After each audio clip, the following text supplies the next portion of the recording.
Hola, muchas gracias por participar en el curso básico actualizado de neumología. Vamos a continuar con las pláticas. El día de hoy vamos a hablar acerca de distintas pruebas de función pulmonar. Un poquito de mí, yo soy Luisa Fernanda Martínez, yo soy médico egresado de la Universidad Francisco Marroquín. Realicé mi maestría en pediatría en el Hospital Roosevelt. Realicé una subespecialidad en neumología pediátrica en el Instituto Nacional de Enfermedades Respiratorias en el INER en México y realicé una alta especialidad en fisiología, las pruebas de función pulmonar y la rehabilitación pulmonar tanto para adultos como para niños en el mismo Instituto INER en la Ciudad de México. Vamos a empezar hablando un poquito acerca de la oscilometría de impulso. Esta es una prueba que evalúa la mecánica respiratoria. Básicamente el parámetro que va a evaluar es la impedancia del sistema respiratorio. Vamos a hablar un poquito más acerca de este término, pero en general son todas aquellas fuerzas que deben ser vencidas para que el aire pueda ser desplazado dentro y fuera del sistema respiratorio. Y esta prueba nos da información funcional compatible con la obstrucción bronquial o la restricción pulmonar. Esta prueba tiene algunas ventajas importantes. Es una prueba no invasiva, como vimos en la foto. Requiere una cooperación mínima, una cooperación pasiva en los pacientes. Entonces tiene una gran ventaja, una gran utilidad en aquellos pacientes que son poco colaboradores. O como vemos ahí, en aquellos pacientes que la edad no les permite realizar algunas pruebas que requieren un mayor esfuerzo, entiéndase una espirometría. Entonces tenemos la ventaja de poder utilizarlo en pacientes menores de 5 años y en aquellos pacientes que tienen ya una edad avanzada, que no pueden hacer este esfuerzo. Recordemos que las pruebas, o como ya vieron, la espirometría es una prueba que es esfuerzo dependiente, y esta prueba de la oscilometría de impulso evita ese esfuerzo. Lo único que tenemos que hacer es respirar a volumen corriente. Entonces también tiene ventajas cuando tenemos ciertas limitaciones por la misma enfermedad. Aquellos pacientes que la misma enfermedad les genera dificultad o les genera limitaciones para hacer estos esfuerzos importantes. Y una de las principales ventajas que tenemos con la oscilometría de impulso es que nos permite evaluar la vía aérea pequeña, aquella vía aérea que mide menos de 2 milímetros. Y como vemos y conocemos ahora también, hay muchas patologías respiratorias que afectan principalmente esta área del sistema respiratorio. Entonces, una ventaja importante es que nos permite disecar específicamente qué sitio anatómico es el que está presentando una mayor impedancia o una mayor resistencia al paso del aire, tanto para el ingreso como para la salida del sistema respiratorio. Y vamos a ver que nos va a permitir disecar si tenemos este aumento de las resistencias o de la impedancia, principalmente en la vía aérea central, o vamos a ir ya a ver una mayor afectación de la vía aérea distal o la vía aérea periférica. Entonces aquí tenemos el término de la impedancia. Como ya vimos, son todas estas fuerzas netas a vencer para poder ingresar y sacar el aire del sistema respiratorio, y tenemos dos componentes principales. El primero es la resistencia, que esta, como vemos la definición, va a ser la fuerza requerida para generar un flujo a través de un tubo rígido. Este componente nos va a hablar acerca de patologías obstructivas. Y también el otro componente de la impedancia, o la otra fuerza que tenemos que vencer, es la reactancia, que se compone tanto de la elastancia como de la inertancia. De forma sencilla, podríamos decir que estos son los componentes elásticos del sistema respiratorio, ¿verdad? La resistencia elástica de los pulmones, de la pared torácica, componentes como la elasticidad que podemos tener o la distensibilidad del sistema respiratorio. Entonces, patologías que nos afectan esta reactancia van a generar un aumento de la impedancia y podemos documentarlo a través de la oscilometría. Entonces, es una prueba de mecánica respiratoria que cómo hace su evaluación, aplicando pequeños pulsos de presión que van a ser generados por una bocina que va a generar oscilaciones de flujo a una frecuencia determinada. Vamos a tener frecuencias pequeñas a frecuencias mayores, que dependiendo de la frecuencia va a ser el sitio anatómico del cual nos va a brindar información. Como ya habíamos mencionado, estas oscilaciones se sobreponen al flujo respiratorio normal del paciente. El paciente únicamente tiene que respirar a volumen corriente. Básicamente lo que hace es entonces generar estas oscilaciones o estos pulsos de presión que van a ingresar al sistema respiratorio y van a salir de la misma forma, y dependiendo la frecuencia a la cual se esté generando, nos va a dar información, como les decía, del sitio anatómico. Frecuencias mayores, por ejemplo, frecuencias a 20 o 25 Hz, van a hablar de un aumento de la resistencia o de la impedancia, específicamente de la vía central, y frecuencias menores van a ser las que ya recorrieron toda la vía respiratoria, frecuencias a 5 Hz, y estas nos van a hablar específicamente de la vía aérea pequeña. Entonces, los distintos patrones funcionales que nos puede brindar la oscilometría de impulso van a ser compatibles, ya sea con obstrucciones o estos aumentos de la resistencia, específicamente de la vía aérea pequeña o la vía aérea periférica, o podemos disecar un poquito más acerca de si esta resistencia o esta obstrucción es específicamente o principalmente a nivel de la vía aérea central, o si es en general una elevación de las resistencias a lo largo de todo el sistema respiratorio. Una de las ventajas que tenemos también es que no existen contraindicaciones para realizar esta prueba. Como les mencionaba, la verdad tiene bastantes ventajas, sobre todo en aquellos pacientes no cooperadores o que tienen alguna limitación para realizar alguna prueba como la espirometría. No quiere decir que reemplace a la espirometría, muchas veces lo ideal sería complementar ambas pruebas para obtener una mayor información acerca de la mecánica respiratoria, pero en aquellos pacientes que no pueden realizar una espirometría nos da bastante información acerca de la mecánica respiratoria de nuestros pacientes. ¿Cuándo lo podemos utilizar? Una de las mayores patologías en las cuales se ha documentado su utilidad es el asma. Sabemos ya, previamente creíamos que el asma era una patología que afectaba principalmente la vía aérea central, la vía aérea de gran calibre, sin embargo ahora ya se conoce que es una enfermedad que afecta también principalmente la vía aérea pequeña.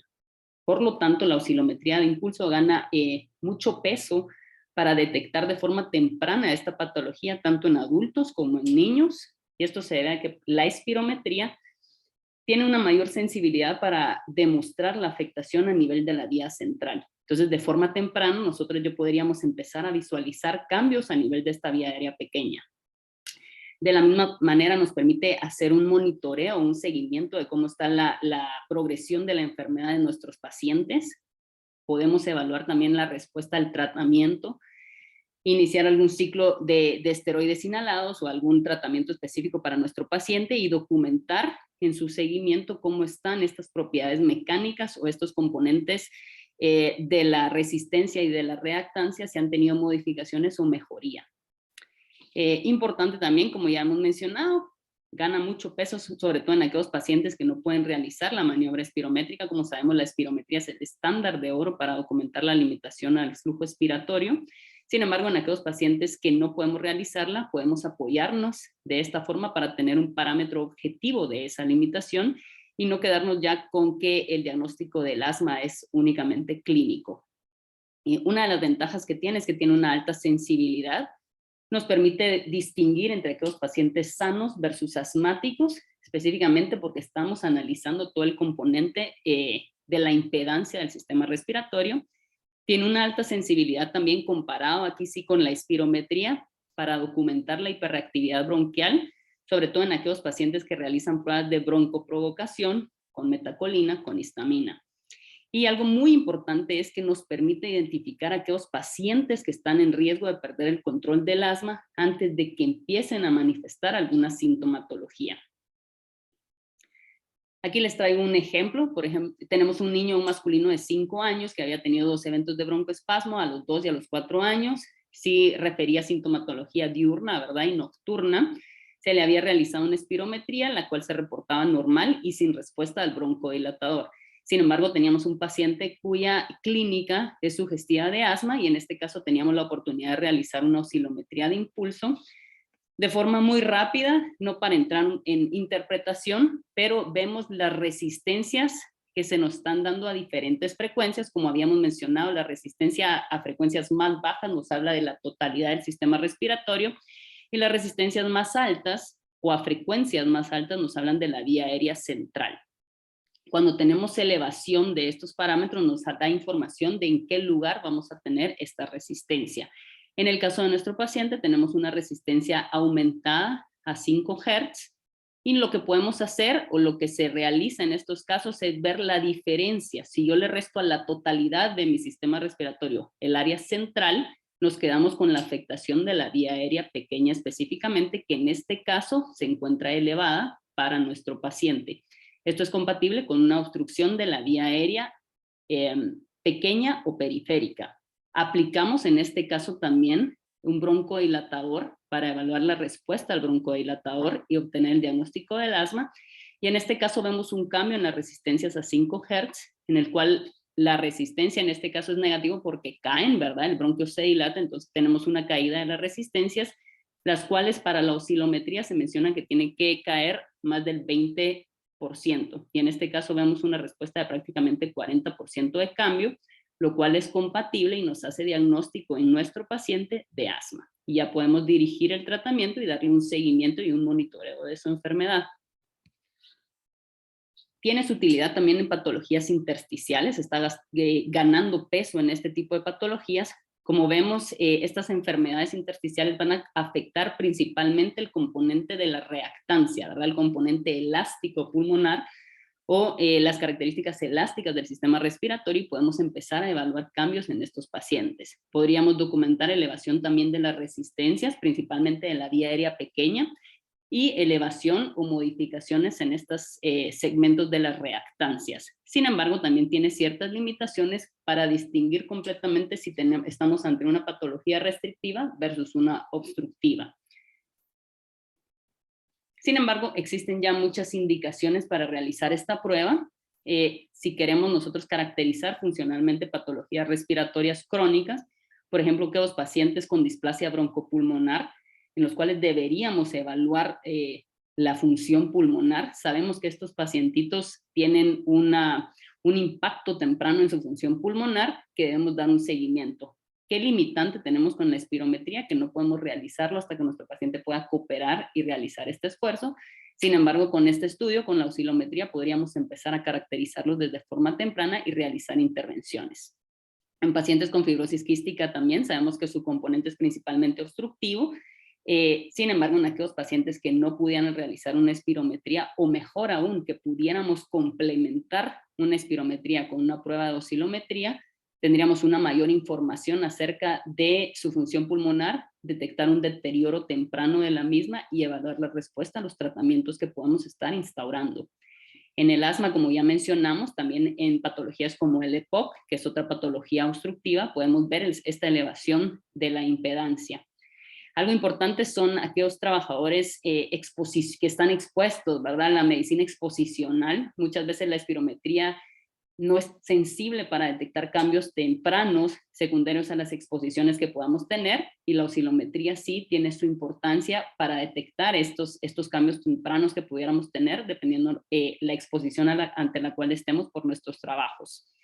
En pacientes con apnea obstructiva del sueño se está iniciando a estudiar ya un poquito más los cambios que podemos tener en cuanto a la oscilometría, y se menciona que pudiéramos evaluar también en estos pacientes cambios específicamente sobre la reactancia.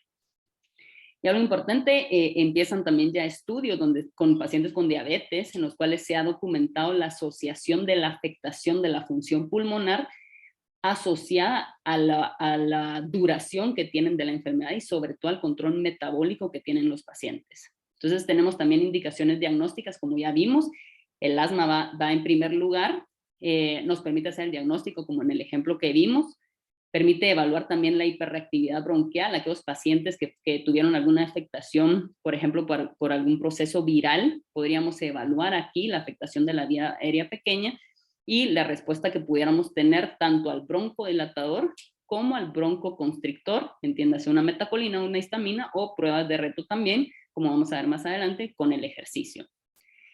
Importante, nos permite evaluar la pérdida de control del asma en nuestros pacientes antes de que empiecen a tener alguna sintomatología importante, y sobre todo les mencionaba, su mayor peso es para documentar o evaluar esta vía aérea pequeña. Vámonos con otras pruebas que podemos utilizar. La prueba de reto bronquial con ejercicio. Hablemos un poquito de la hiperreactividad bronquial. Va a ser este aumento exagerado de la respuesta bronquial que vamos a tener, o un estrechamiento excesivo de la luz de nuestros bronquios ante distintos estímulos. Tenemos estímulos directos o estímulos indirectos. Los estímulos directos, hemos mencionado la metacolina y la histamina, van a actuar de forma, como el nombre lo dice, de forma directa sobre el músculo liso para ir a causar la broncoconstricción en nuestros pacientes. Estas pruebas tienen alta sensibilidad Las pruebas negativas nos permiten descartar el asma, pero las positivas no nos permiten confirmar asma como tal. Tenemos también estímulos indirectos, y aquí me gustaría mencionar un poquito más, y vamos a ver el ejercicio. Actúan de forma indirecta, ya que no van de forma directa al músculo liso, sino que actúan activando las células inflamatorias y por medio de estas lograr esta broncoconstricción. Estas pruebas tienen una mayor especificidad, no permiten descartar el diagnóstico tampoco, pero de ser positivas sí nos confirman el diagnóstico, en este caso, de un asma o un espasmo inducido por ejercicio más bien. Las pruebas de estímulos indirectos, en este caso la del ejercicio, tienen una mejor correlación con la inflamación de nuestra enfermedad y tienen una gran utilidad también para el seguimiento de los pacientes. Ya hablando específicamente de la prueba de reto con ejercicio, sabemos que el ejercicio vigoroso va a causar broncoconstricción hasta en el 80% de los pacientes asmáticos, aunque estos tengan pruebas de función respiratoria, una espirometría, una oscilometría, que se encuentren normales. Es importante también mencionar que 10% de la población no asmática también puede presentar este espasmo inducido por ejercicio, y hasta 30% de atletas o de adolescentes pueden presentar también esta patología. ¿Cuándo vamos a solicitar esta prueba? Cuando queremos documentar el espasmo inducido por ejercicio. Entiéndase aquellos pacientes que refieren sintomatología, principalmente cuando están realizando alguna actividad física. Aquellos pacientes también que tienen una historia sugestiva de asma, en las cuales hemos realizado pruebas normales o pruebas estáticas y se encuentran dentro del rango normal. Nosotros podemos realizar una prueba de reto bronquial con ejercicio para documentar si nuestro paciente es asmático o no. A nivel laboral, esto toma mucha importancia, sobre todo en aquellas personas en las cuales la hiperreactividad bronquial puede interferir con su labor. Entiéndase policías o bomberos, en los cuales tenemos que estar seguros que la actividad física no les va a generar algún espasmo y que pueda ponerlos en riesgo debido a su trabajo. En los deportistas también tenemos que evaluar evidentemente la respuesta que tienen al ejercicio y documentar si tienen o no un asma o un espasmo inducido por ejercicio. Evaluar las respuestas a los tratamientos también. En los pacientes que han tenido alguna infección respiratoria, podemos evaluar también si se han quedado con algún componente de hiperreactividad bronquial postinfecciosa. También hiperreactividad bronquial postexposiciones o hiperreactividad bronquial secundaria a distintas patologías crónicas, por ejemplo, pacientes con enfermedad pulmonar obstructiva crónica, pacientes con fibrosis quística, pacientes con enfermedades de tejido conectivo, o patologías propias de la infancia, por ejemplo, aquellos pacientes que tienen antecedentes de una fístula traqueoesofágica, una displasia broncopulmonar, o aquellos pacientes que han tenido también una ventilación mecánica invasiva prolongada. La prueba de reto bronquial con ejercicio tiene un protocolo estandarizado.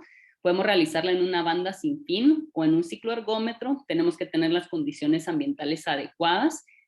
Tenemos que tener el monitoreo adecuado también para poder actuar ante cualquier complicación. Lo que hacemos usualmente es colocar a nuestro paciente, hacemos una espirometría basal, lo sometemos a este protocolo de ejercicio y posteriormente, al finalizar este ejercicio, realizamos espirometrías seriadas. Usualmente podemos realizarlas al minuto, a los 5, a los 10, a los 15, 20 y a los 30 minutos para documentar si tenemos una caída del 10% de nuestro volumen expiratorio forzado en el primer segundo.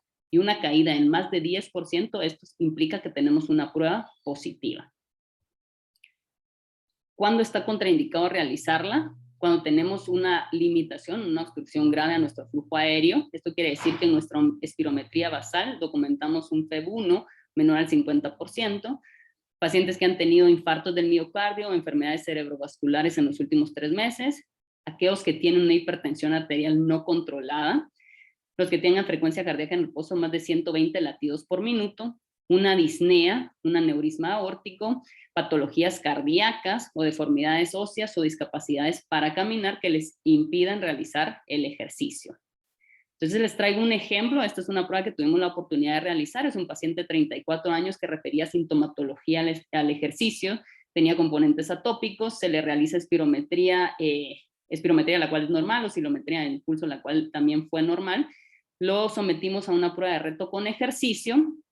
La espirometría basal que hicimos, la verdad, se encuentra normal.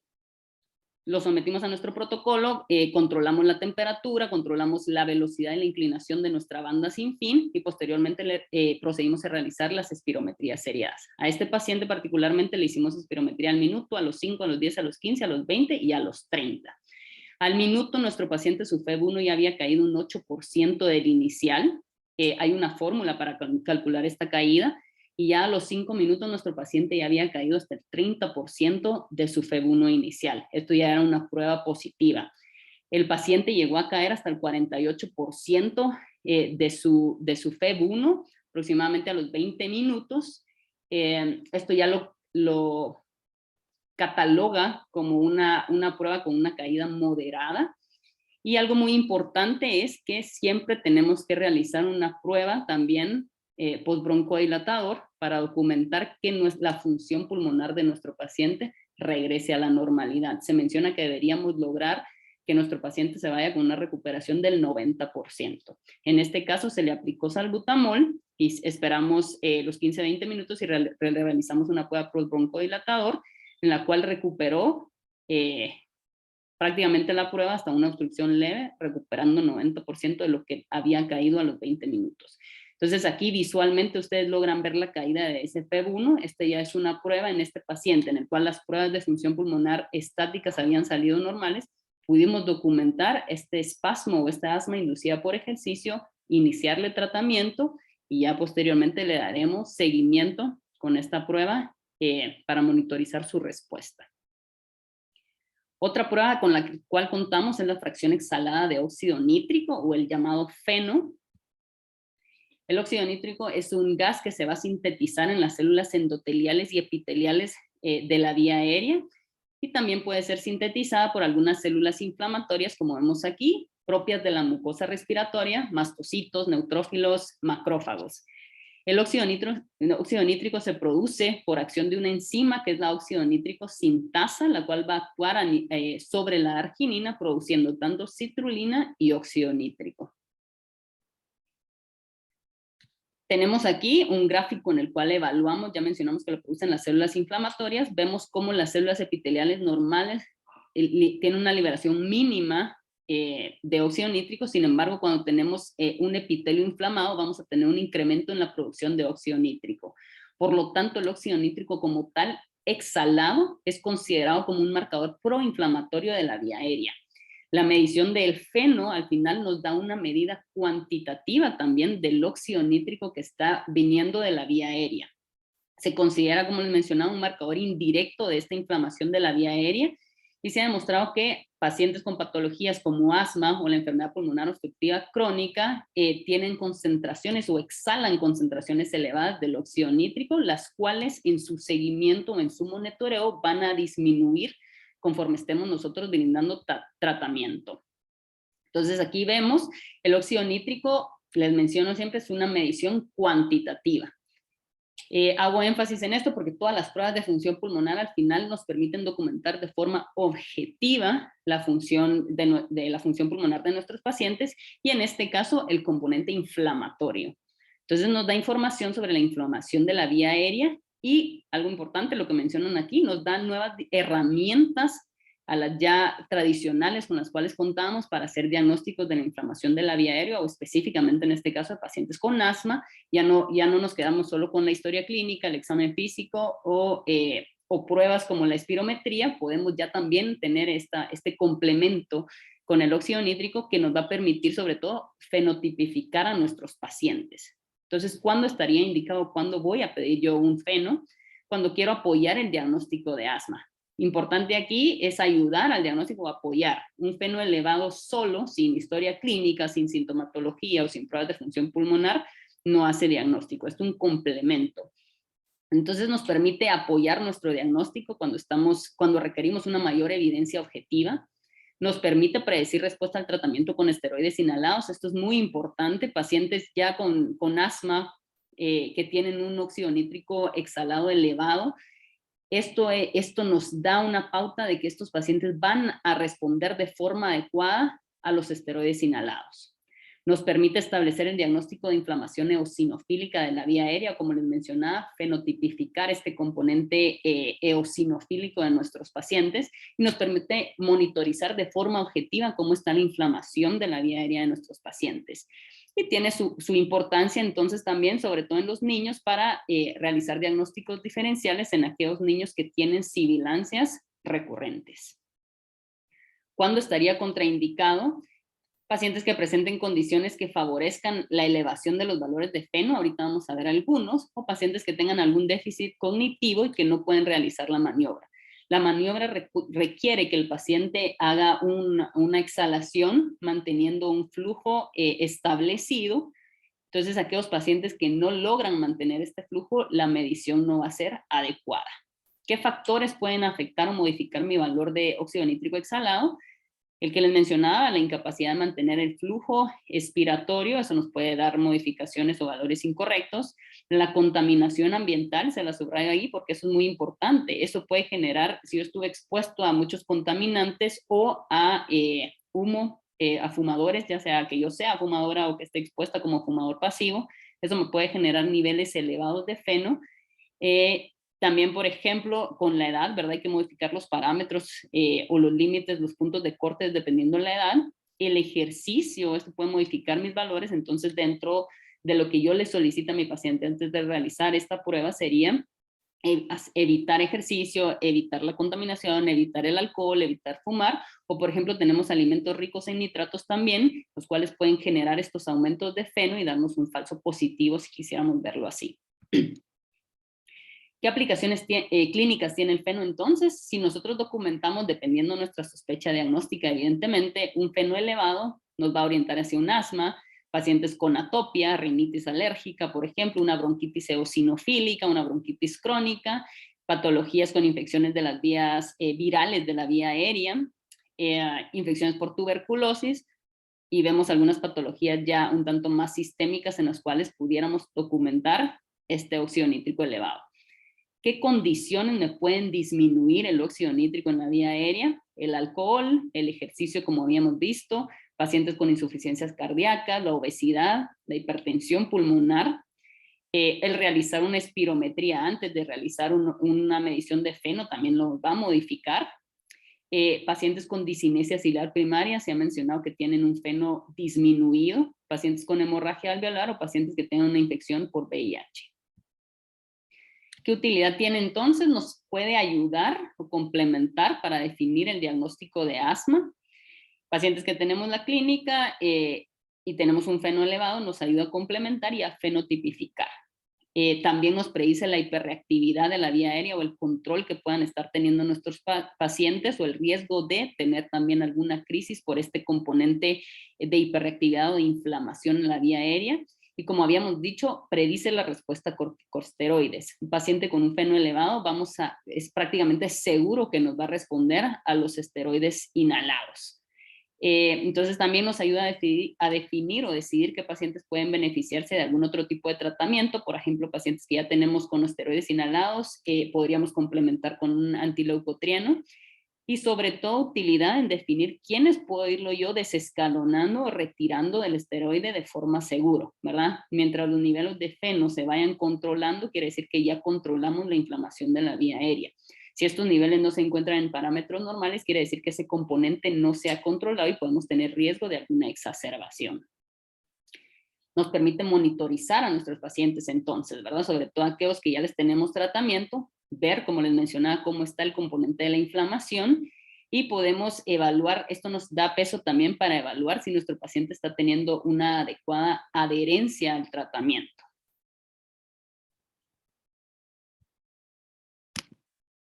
En pacientes con EPOC también tiene su utilidad. La respuesta a los esteroides inhalados también va a ser mayor en aquellos pacientes que tengan enfermedad pulmonar obstructiva crónica con un óxido nítrico elevado. Entonces también tiene importancia en predecir quiénes de estos pacientes con esta patología en particular pueden respondernos al esteroide inhalado. Y es un predictor de la obstrucción de la vía aérea. Sin embargo, no tiene predicción, no tiene utilidad para ver la capacidad que puedan tener el ejercicio ni en la calidad de vida. ¿Cómo lo interpretamos? Ya hay puntos de cortes bien definidos en cuanto estamos bajos, por ejemplo, en adultos abajo de 25 partes por billón o en niños por debajo de 20 partes por billón, esto es negativo, y en aquellos adultos que tengan más de 50 partes por billón o niños más de 35 partes por billón, esta va a ser ya una prueba positiva que traduce en inflamación eosinofílica de la vía aérea y son aquellos pacientes que van a beneficiarse de tratamiento con esteroide inhalado. El rango intermedio, podríamos decir, habría que interpretarlo con un poquito más de cautela, ¿verdad? Evaluar bien el contexto clínico, la razón por la que la estamos viendo, o si nuestro paciente ya lo tenemos con diagnóstico y es para monitoreo, de indagar un poquito más el por qué nos está controlando, y aquí podríamos evaluar un poquito más acerca de la adherencia que puedan tener nuestros pacientes al tratamiento. ¿No? Nos sirve de pauta también para ver si es momento de escalar o desescalonar nuestro tratamiento.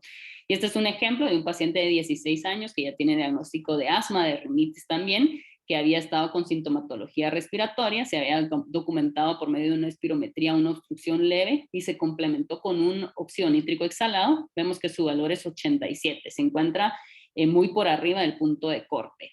Se le inició tratamiento, no tenía tratamiento desde hace más o menos 6 años, y se inició tratamiento con esteroide inhalado, se citó a los 3 meses, había mejorado ya en su sintomatología y vemos su control está en 33. Estamos todavía en un rango intermedio, que es donde toma su importancia, ya que podríamos determinar que su inflamación aún no se ha controlado, por lo tanto se beneficiaría también de continuar con el tratamiento con el esteroide inhalado. Otras pruebas que podemos realizar es la prueba de saturación y de titulación de oxígeno. Vemos primero que la prueba de saturación de oxígeno nos permite evaluar el grado de desaturación o de hipoxemia que van a presentar nuestros pacientes durante el ejercicio. Los sujetos sanos, cuando realizan ejercicio, la respuesta normal debería ser que la presión parcial de oxígeno en la sangre arterial y la desaturación de oxígeno se van a mantener sin cambios o deberían incrementar. Sin embargo, pacientes que tienen alguna patología pulmonar o cardiovascular, vamos a ver que estos componentes o esta oxigenación va a verse afectada y va a disminuir. Por lo tanto, el objetivo de esta prueba como tal va a ser de documentar si el ejercicio submáximo, el ejercicio que realizan o que llevan a cabo en sus actividades de la vida diaria, induce o causa una desaturación de oxígeno. ¿Cuándo está indicada esta prueba de desaturación de oxígeno? En aquellos pacientes que tienen síntomas respiratorios, pacientes que refieren disnea, en aquellos que ya realizamos pruebas de reposo y no nos permite evaluar o documentar alguna alteración en el intercambio gaseoso. Por ejemplo, que ya le hayamos realizado a nuestro paciente una difusión de monóxido de carbono. Pacientes que tienen enfermedades parenquimatosas difusas, que en etapas iniciales manifiestan disnea solo durante el ejercicio. Sabemos que la hipoxemia que se va a documentar durante el ejercicio va a ser una expresión temprana de la patología. Entonces es una prueba útil en estos pacientes. Nos permite evaluar también respuesta al tratamiento o intervenciones médicas que hayamos realizado en nuestro paciente. Como les mencionaba, van a demostrar hipoxemia mucho antes que pruebas en reposo. Y evidentemente no va a estar recomendada en aquellos pacientes que ya presentan hipoxemia en reposo, ¿verdad? Ya que ya mencionamos que el objetivo es documentar esta hipoxemia en ejercicio submáximo. Y tenemos el complemento, que sería la prueba de titulación de oxígeno. Esta va a evaluar el efecto del oxígeno suplementario sobre la saturación de oxígeno en nuestros pacientes. Nos va a permitir conocer el nivel apropiado de oxígeno suplementario que el paciente va a necesitar, tanto en reposo o en el ejercicio submáximo, para mantener una oxigenación de mayor o igual al 90%. Entonces nos permite conocer el flujo que nuestro paciente necesita en estas actividades. Va a estar indicada en pacientes que tengan hipoxemia, ya sea documentada por una prueba de saturación de oxígeno, pacientes que tengan ya hipoxemia en reposo, y como les menciono, son pruebas que se van a complementar. Algunas consideraciones generales. como con todas las pruebas de función pulmonar, no debemos realizar ejercicio previo a realizar la prueba, no fumar, no exponernos al humo del tabaco, a la contaminación. Algo muy importante siempre que hacemos pruebas de función pulmonar en el cual estemos documentando la oxigenación o la saturación de oxígeno es remover el esmalte de uñas para que no cause ruido e interferencia en la medición, llevar una ropa y calzado cómodo, y en estas pruebas, como en la espirometría, al igual que la oximetría, no deberíamos suspender medicamentos, por ejemplo, LABA o SABA o esteroides inhalados. En estas pruebas no es necesario suspenderlos. Cuando está contraindicado, cuando tenemos hipertensión arterial no controlada, una presión sistólica en reposo mayor a 180 milímetros de mercurio o diastólica mayor a 100, frecuencia cardíaca ya mayor a 120 latidos por minuto. Si hacemos gasometría, que tengamos un pH menor a 7.30, una angina inestable o un infarto al miocardio reciente también. Existen, al igual que en algunas de las pruebas que hemos visto, ya protocolos que están estandarizados de cómo debemos llevar o realizar nuestras pruebas, cuánto tiempo debemos someter a nuestro paciente a esta actividad o este ejercicio a su máximo. Tenemos que tener un equipo adecuado que nos permita un monitoreo constante de los signos vitales, evaluar cómo está la disnea, la fatiga en nuestros pacientes, saber cuándo debemos finalizar las pruebas también. Si el paciente solicita finalizarla, si está iniciando con náuseas, con dolores de cabeza, con calambres, o no logra mantener una adecuada velocidad de acuerdo al protocolo, ¿verdad? Son condiciones que debemos conocer los que realizamos las pruebas para obtener una prueba de calidad. Pero para que conozcamos un poquito, pues básicamente lo que hacemos, podemos colocar un catéter arterial y documentar la desaturación de oxígeno por medio de gasometría, o podemos realizarlo por pulsoximetría, ¿verdad? Entonces, si nuestro paciente que vamos a evaluar presenta esta hipoxemia o esta desaturación, en este momento lo sometemos a una prueba de desaturación de oxígeno. Si nuestro paciente ya llega con hipoxemia, entonces ya no es necesario hacer una prueba de saturación, nos vamos directamente a una prueba de titulación para conocer qué flujo necesita en estas actividades. Sometemos al paciente a nuestra prueba de saturación y la prueba va a ser positiva si tenemos alguno de estos parámetros, ¿verdad? Si estamos por pulso oxímetro, que disminuye a más de 88% por un minuto o menor a 85 por más de 15 segundos. Aquí es importante un buen equipo de monitoreo o que caiga un 4% de la saturación inicial. Si estamos viendo por gasometría, vamos a ir viendo que la presión parcial de oxígeno caiga a más de 5 milímetros de mercurio por debajo de 55 milímetros de mercurio también. Entonces tenemos que ir viendo nuestros criterios para documentar, en este caso es positiva, lo paso y le hago una prueba de titulación de oxígeno suplementario que también vamos a ir monitorizando estos parámetros, modificando el flujo en cada situación para ir documentando en qué momento el flujo ya no cae por debajo del 90% y así ya podemos indicarle al paciente que cuando realice estas actividades submáximas necesita utilizar un flujo constante a tantos litros, tanto para el reposo como para la actividad. Otra prueba que tenemos es la caminata de 6 minutos, esta que nos permite medir la distancia que un individuo puede caminar durante un periodo de 6 minutos como tal. Tiene que caminar tan rápido como le sea posible en una superficie plana como vemos en la foto, y el principal parámetro que vamos a tener son los metros que nuestro paciente camine. Su principal utilidad es analizar efectos de tratamiento sobre la capacidad que pueda tener, sobre la capacidad del ejercicio. Pacientes que fueron sometidos, por ejemplo, a una cirugía, que están en un programa de rehabilitación pulmonar, pacientes con enfermedad pulmonar obstructiva crónica, incluso asma, ¿verdad? En los cuales estemos realizando alguna intervención, podemos evaluar cómo hay una mejoría de estos metros caminados. Podemos también documentar cómo está el estado funcional de nuestros pacientes que tengan alguna patología cardiopulmonar, ¿verdad? Pacientes con asma, con EPOC, con fibrosis quística, con insuficiencia cardíaca o patologías vasculares periféricas también nos permite evaluar cómo estamos, y tiene peso también como predictor de mortalidad, principalmente en aquellas patologías como la enfermedad pulmonar obstructiva crónica y la hipertensión pulmonar. Algo muy importante es que no hay una ecuación de referencia como tal que uno diga yo tengo que caminar tantos metros. Lo recomendado, por lo menos no para nuestra población, lo recomendado es compararnos contra nosotros mismos. ¿Cuántos metros caminé al inicio? Y ver cuánta mejoría puedo ir teniendo dependiendo de las intervenciones que yo vaya realizando. Es muy importante, está estandarizada la prueba para un pasillo de 30 metros y se menciona que debemos realizar 2 veces la prueba y obtener el mejor esfuerzo que realice nuestro paciente. Contraindicaciones que tenemos, vemos, son muy similares, ¿verdad? Patologías cardíacas no controladas, un infarto reciente, una angina inestable, arritmias, una tromboembolia pulmonar, asma no controlada también, o una insuficiencia respiratoria aguda, o alguna patología cardiopulmonar aguda no compensada. Y tenemos que saber también cuándo interrumpir la prueba, por muy sencilla que se vea, sí es muy importante monitorizar de forma adecuada a nuestros pacientes. Entonces, tiene que tener un monitoreo constante, ¿verdad? Tiene que llevar su monitor para que nosotros podamos ir evaluando frecuencia cardíaca, saturación, tenemos que ir evaluando también la frecuencia respiratoria y cómo está su disnea y cómo está su fatiga. Si el paciente presenta dolor torácico, una disnea ya intolerable, ya lo vemos que tiene una marcha titubeante, empieza con sudoración o con palidez, con calambres, tenemos que interrumpir la prueba.